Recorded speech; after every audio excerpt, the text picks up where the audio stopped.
अस्सलाम वालेकुम everyone. So in this video we are going to start the renal stones. ठीक है, अब रीनल स्टोन्स जो होते हैं ना, ये हमारे पास वो स्टोन्स जो हमारे पास किडनी में, यूरेटर में या ब्लैडर में बनते हैं, तो उसको हम लोग स्टडी करेंगे। ठीक है, वो सारे स्टोन्स जो हैं हम लोग डिस्कस करेंगे। ठीक है, अब इनकी प्रेवेलेंस क्या है इन स्टोन्स की, वो डिस्कस कर लेते हैं, फिर इनकी इटियोलॉजी भी डिस्कस कर लेते हैं। ठीक है, देखो सबसे पहले हमारे पास जो कैल्शियम ऑक्सीलेट स्टोन्स होते हैं ना, ये हमारे पास होते हैं 60%, और कैल्शियम फॉस्फेट स्टोन्स जो होते हैं ना, ये हमारे पास होते हैं 15%। फिर ये जो यूरिक एसिड के स्टोवाइड्स होते हैं ना, वो हमारे पास होते हैं 15%।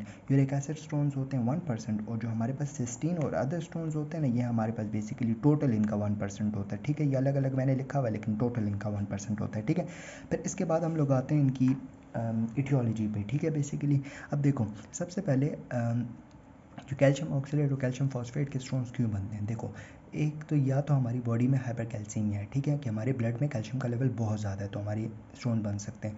इसके अलावा हमारे बॉडी में ओवरऑल तो हाइपरकैल्सीमिया नहीं है, लेकिन हमारे गट में एब्जॉर्प्शन बहुत ज़्यादा हो रही है कैल्शियम की, तो उसकी वजह से बन सकते हैं। तीसरा ये हो सकता है कि हमारे पास जो यूरिन है उसमें कैल्शियम बहुत ज़्यादा आ रहा है। ठीक है, और या तो हमारे पास यूरिन का वॉल्यूम, यूरिन बहुत कंसनट्रेटेड है, तो तब भी हमारे पास कैल्शियम के स्टोन्स बन सकते हैं, कैल्शियम ऑक्सीलेट, कैल्शियम फॉस्फेट।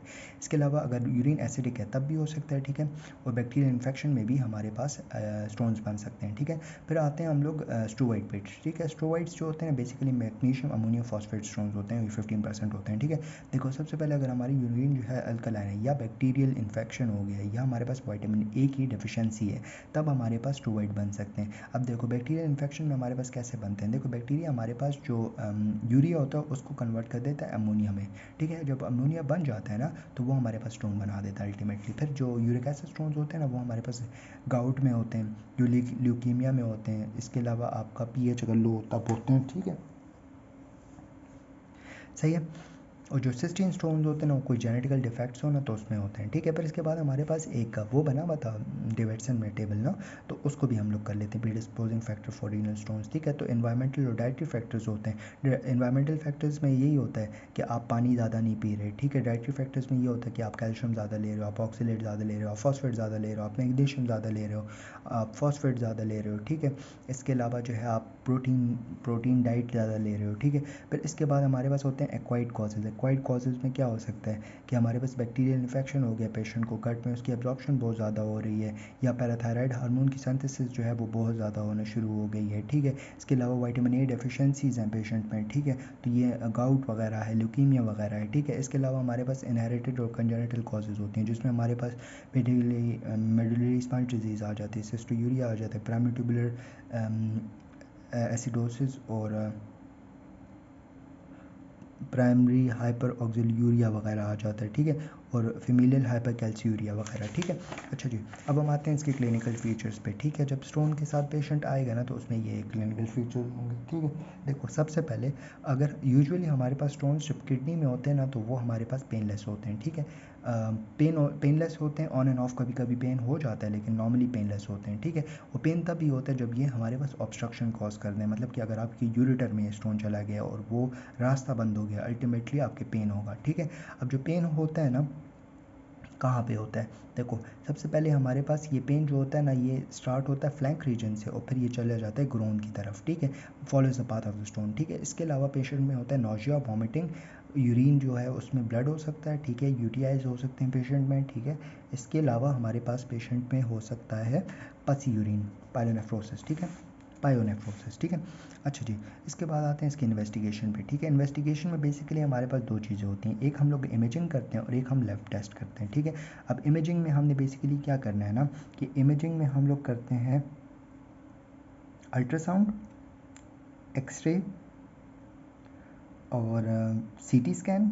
ठीक है, और यूरोग्राम। ठीक है, अब हम आते हैं एक्सरे पे। ठीक है, देखो सबसे पहले हम लोग एक्सरे करते हैं। ठीक है, अब एक्सरे के यूबी जो होता है ना, ये हमारे पास सारे टाइप ऑफ स्टोन्स बता देते हैं, लेकिन जो यूरिक एसिड स्टोन्स होते हैं ना, वो रेडियोल्यूसेंट होते हैं, तो वो पता नहीं लगते। ठीक है, फिर हम लोग क्या करते हैं कि हम लोग नॉन कंट्रास्ट हेलिकल सिटी के यूबी करते हैं, जिससे हमारे पास यूरिक एसिड के स्टोन्स हमें पता लग जाते हैं। फिर इंट्रावीनस विनोग्राम हम लोग यूज़ करते हैं। इंट्रावीनस विनोग्राम में हम बेसिकली क्या करते हैं ना, कि हम लोग एक ब्लड में वेंस में हम लोग डाई इंजेक्ट कर देते हैं, वो जब किडनी तक पहुंचता है तो वो आपको जब आप उससे रेडिएशन पास करते हो, एक्सरे वगैरह करते हो, तो आपको सारा जो है वो फ़्लो बता देता है, किडनी का फ़्लो किस तरह, सारा कुछ, ठीक है।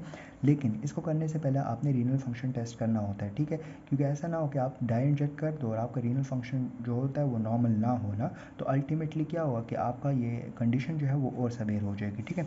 इसके अलावा आप रीनल अल्ट्रासाउंड भी करते हो, ठीक है। अब लैब टेस्ट होते हैं। लैब टेस्ट में सबसे पहले देखो, ये हमारे पास डिविजन में एक टेबल बना हुआ था, वहाँ से मैंने डायग्राम बनाई है, वो कर लेते हैं, ठीक है। देखो सबसे पहले स्टोन सबसे पहले आपने क्या करना है, स्टोन को देखना है, स्टोन की कंपोजिशन देखनी है। स्टोन की कंपोजिशन अगर फर्स्ट टाइम स्टोन बना तो आप कभी भी नहीं दिखते, लेकिन अगर रिकरेंट स्टोन हो रहा है तो अब आप देखोगे कौन सा स्टोन बन रहा है, ठीक है। इसके अलावा आप ब्लड में डिफरेंट चीज़ें देखते हो। ब्लड में आप calcium, oxalate, phosphate, PTH, urea, electrolyte वगैरह। जब आपका पहला वाला फर्स्ट टाइम स्टोन होता है ना, तो आप सारी चीज़ें करते हो लेकिन पीटीएच नहीं करते, ठीक है। और जो आपका सेकंड टाइम अगर रिकरेंस हो गई है तो फिर आप सारी चीज़ें करते हो, ठीक है। फिर यूरिन में आप ये सारी चीज़ें देखते हो, ठीक है। डिपस्टिक टेस्ट करके ये सारी चीज़ें देखते हो, पैलेट स्टोन में भी और रिकरेंस में भी। 24 आवर यूरिन करते हो, उसमें भी ये सारी चीज़ें देखते हो, ठीक है। और वो आप बेसिकली रिकरेंट अगर हो रहे हैं ना स्टोन, तो तब आप करोगे, ठीक है। अब हम आते हैं ट्रीटमेंट पे, ठीक है। अब ट्रीटमेंट, स्टोन की ट्रीटमेंट क्या होती है ना, कि देखो सबसे पहले हमारे पास हमने सिर्फ पेशेंट को ऑब्जर्व करना है, ठीक है। अगर ये स्टोन 5 mm से कम है, ठीक है, तो तब आपको कोई भी मतलब बेसिकली अगर 5 mm से कम है ना स्टोन, ठीक है, तो आपने पेशेंट को सिर्फ ऑब्जर्व करना है, ठीक है। एसिम्प्टोमेटिक पेशेंट होगा, उसको आपने ऑब्जर्व करना है। जब भी कभी पेन होगा तो आपने उसको एनाल्जेसिक्स दे देनी है। एनाल्जेसिक्स में आपने क्या देना है, देखो सबसे पहले आप जो है उसको डिक्लोफेनेक दे दोगे, ठीक है, और फॉलोड बाय मॉर्फिन दे दोगे, ठीक है। इसके अलावा आप एंटीबायोटिक्स दोगे। पेशेंट को कहो कि ज़्यादा से ज़्यादा पानी पियो, 2 से 3 लीटर एटलीस्ट पिया करो दिन में, ठीक है। फिर इसके बाद ये हो गया ऑब्जर्वेशन, ठीक है। पर आते हैं मेडिकल ट्रीटमेंट। मेडिकल ट्रीटमेंट में आप पेशेंट को टेम्सिलोसिन दोगे। टेम्सिलोसिन जो होता है अल्फा ब्लॉकर होता है, ठीक है।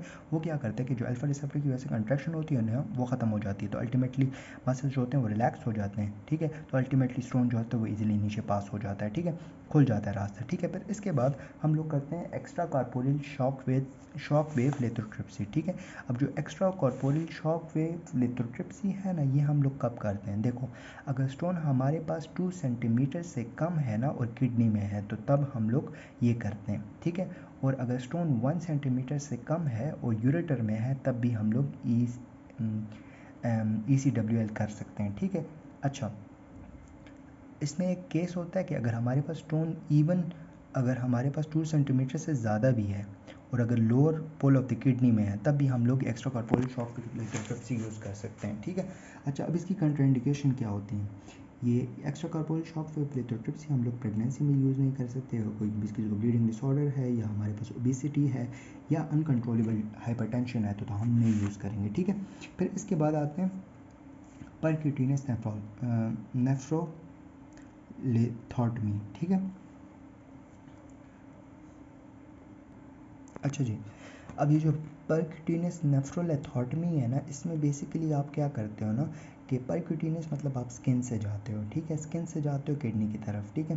देखो सबसे पहले आप स्किन से गए हो, हमारे पास एक इंस्ट्रूमेंट होता है जिसको आप कहते हो नेफ्रोस्टमी नीडल, ठीक है। अब ये जो नेफ्रोस्टमी नीडल होती है ना, ये आप स्किन से पास करते हो, रीनल कैलिसिस तक जाते हो, ठीक है।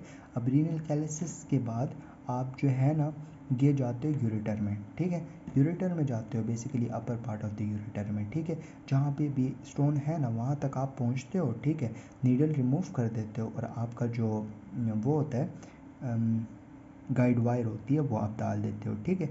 अब गाइड वायर आपने डाल दी है, ठीक है। फिर आपने उस एरिया को डायलेट करा देना है जहाँ पे बेसिकली स्टोन है, ठीक है।